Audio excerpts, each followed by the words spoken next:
시작. 앵커. 트럼프 대통령이 예고했던 공격 유예 시한을 하루 더 미루며 이란과의 긴장감이 최고조에 달하고 있습니다. 이런 가운데 양측이 휴전 후 종전까지 2단계를 거치는 중재안을 수령했다는 소식이 전해졌는데요.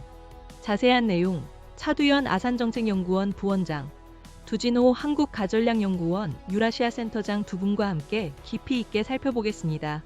어서 오십시오. 질문 1. 미국과 이란이 파키스탄 등 중재국을 통해 간접 협상을 진행 중이라는 외신 보도에 이어 해당 중재안을 수령했다는 소식이 전해졌습니다. 이 중재안은 1단계 45일 휴전에 이어 전쟁 종식을 위한 2단계 협상을 진행하는 접근법인데요.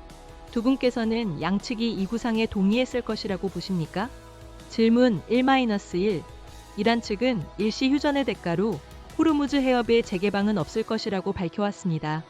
휴전 후 종전 협상 과정에서 가장 큰 쟁점이 될 수 있는 호르무즈 해협 통행 문제와 이란의 고농축 우라늄 처리 방식에 대한 이란 측의 이러한 입장은 어떤 의미로 해석해야 할까요? 질문 1-2. 그렇다면 휴전 후 종전 협상에 나설 경우 가장 큰 난관은 결국 호르무즈 해협 통행 문제와 이란의 고농축 우라늄 처리 방식에 대한 합의를 이룰 수 있겠느냐는 점이 될 것으로 보이는데요. 질문 2. 도널드 트럼프 대통령이 이란과의 협상 시한을 미국 동부 시간 기준 7일 오후 8시, 우리 시간으로는 모레 오전 9시로 또다시 연장했습니다. 소식통들은 트럼프 대통령이 시한을 연기한 것이 합의를 위한 마지막 기회를 준 것이라고 전하고 있습니다. 두 분은 이 상황을 어떻게 전망하십니까? 질문 3. 트럼프 대통령은 이란과 깊이 있는 협상을 진행 중이며 타결 가능성이 있다고 언급하면서도 협상이 불발될 경우 모든 것을 폭파하고 석유를 장악하는 방안도 고려 중이라고 경고했습니다. 트럼프 대통령이 실제로 군사행동에 나설 가능성과 이후에도 또다시 시한을 연장할 가능성에 대해 어떻게 보십니까? 질문 4.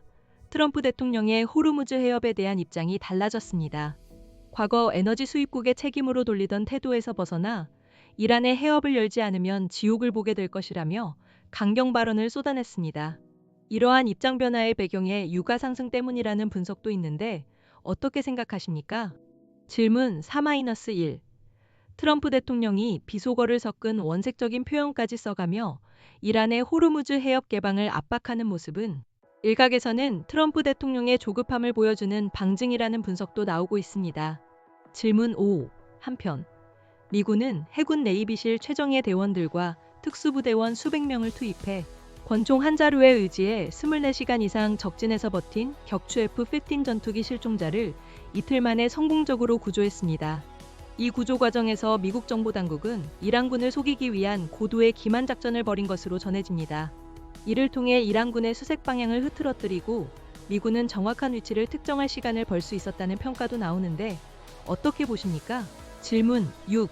트럼프 대통령은 이란에서 격추된 F-15 이실 중 탑승자 구조 성공을 치하하며 현지 시간 6일 오후 1시, 우리 시간으로 내일 오전 2시에 백악관에서 기자회견을 예고했습니다. 조종사 구조작전의 성과를 알릴 것으로 예상되는데 이 내용 외에 다른 메시지도 담겨 있을 것으로 보십니까? 질문 7. 이스라엘 국방부 장관은 미군 조종사 구조가 미국과 이스라엘 군 당국의 긴밀한 협력의 결과라고 평가했습니다. 이스라엘 현지 언론 또한 국방 관계자들을 인용해 이스라엘의 정보 자산이 결정적인 도움을 줬다고 보도했는데요. 이스라엘이 이 시점에 미국과의 공조를 강조하는 특별한 이유가 있을 것으로 보십니까? 질문 8.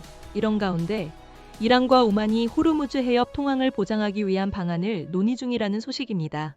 앞서 이란은 전쟁 이전 상황으로 돌아갈 수는 없으며 침략국에 대한 제한은 불가피하다는 입장을 밝힌 바 있습니다. 이 논의의 결론을 어떻게 예상하십니까? 질문 9.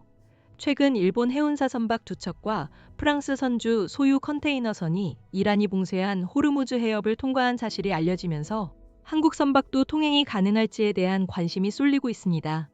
다만 통과한 선박들의 선적이 모두 다르고 일본 정부도 관여하지 않은 것으로 알려져 당장 상황이 바뀌기는 쉽지 않을 것이라는 관측도 나오고 있습니다. 질문 10. 한편 미국 행정부 최고위 참모들이 이란 내 민간 인프라 시설은 합법적인 군사 목표물이라며 도널드 트럼프 대통령을 설득했다는 보도가 나왔습니다. 국방부 장관 등 측근 인사들이 이란 내 발전소나 교량 공격을 강력히 주장했으며 트럼프 대통령도 이에 공감했다는 것입니다. 트럼프 대통령의 강경 대응을 촉구하는 목소리가 잇따르고 있는 상황에 대해 어떻게 평가하십니까? 마무리, 앵커. 오늘 두 분 말씀 감사합니다.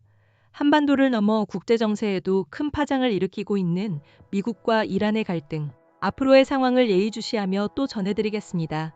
이상으로 오늘의 뉴스 브리핑을 마치겠습니다.